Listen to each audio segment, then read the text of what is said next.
We'll go to Representative Adam Kinzinger of Illinois next. Thank you, Mr. Chairman, Mr. Secretary. Thank you for being here. I know it's a little bit going on out there, and I appreciate your time.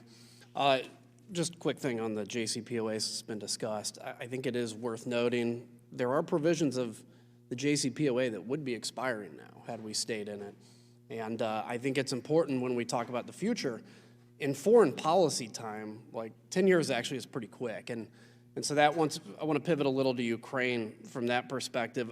First off, I want to say thank you to the administration for changing your tone. I think it's become clear over the next few weeks that the administration is clear-eyed about the seriousness of this threat.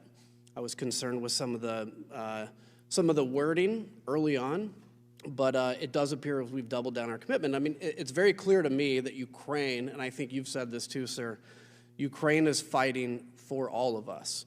We have to arm them because they are fighting for all of us. And I think it's important for people to remember, if Ukraine falls, and I think we're doing the right thing by stressing our commitment to NATO territory, and I actually really do believe that if Vladimir Putin moves in on NATO territory, he would be met with a devastating response.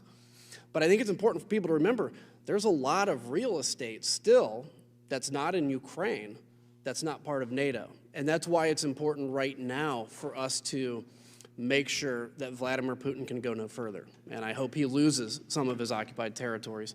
Just a couple of legitimate questions that I want to know the answer to, believe it or not.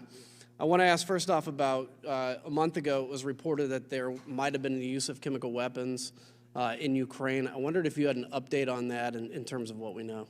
Thank you. And some of this may be more appropriate to take on in a different setting, but having said that, this is something we're looking at very, very carefully. I don't believe that we've been able to verify that use, but I want to come back to you. There are different kinds of chemical agents that could be in play, including riot control agents that would be prohibited, that kind of thing. But in terms of the use of a chemical weapon, I think what I can say here is that we've not yet verified the use, but it's something that we're very, very much focused on. Thank you. Next question is the use of, for American aid, to the extent we can answer this in this setting, what is the prohibition? What is the reason for not basically flying American aid directly into Ukraine versus through proxies? Is it an international law issue? Is it a safety issue? Is it infrastructure? I'm curious if you can answer that. I think first the most important thing is the aid is getting in, right. Getting in record time. It used to be, for example, under presidential drawdowns, it would often be weeks between the time the president made a drawdown decision and the aid got into the hands of those who needed it. I was just there, as you know, including at the staging site for where some of this aid is getting in, and it's down to, in some cases, 72 hours. That's how rapidly it's getting in. So I don't think we have an issue right now with the assistance not only being provided, but actually getting to where it needs to get.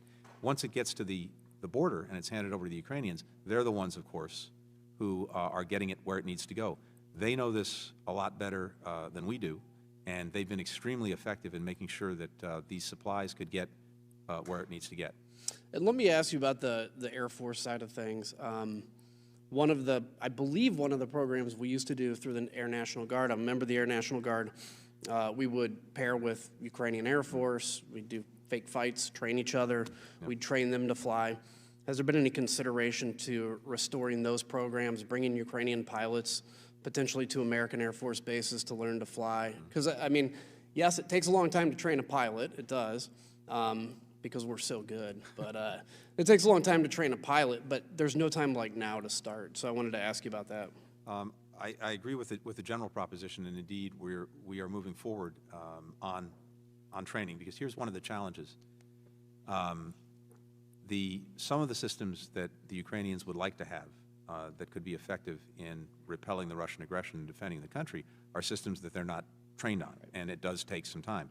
The Pentagon, and I think Secretary Austin referred to this the other day, is engaged in some training.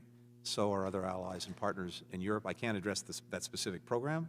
The Pentagon would have to address that, but generically, yes, we're engaged in training. And I'll just say to wrap up, I think, it takes a lot to change an army from Warsaw equipment basically to NATO equipment.